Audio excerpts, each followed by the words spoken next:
The wet weather played havoc with our electronics and contributed to a number of crashes and malfunctions, leading to the inevitable walks of shame and quad hunts. But from misadventure comes glory. Here are some big fly-up awards. Don't worry about it. It's going to get worse before it gets better. The James Herriot Cup goes to 0G FPV for the most fecal matter collected. Oh, nice. That's really... That's embedded. A useful addition to the rural flying kit.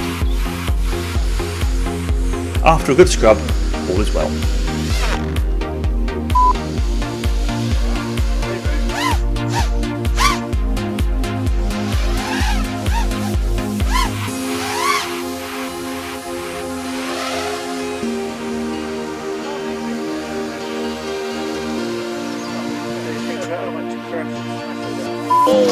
Hooray!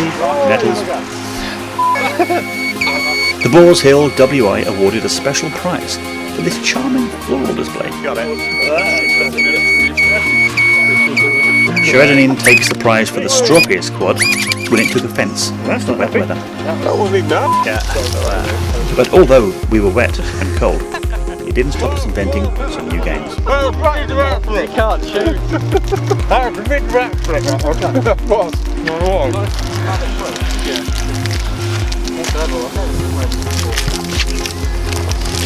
They're fantastic.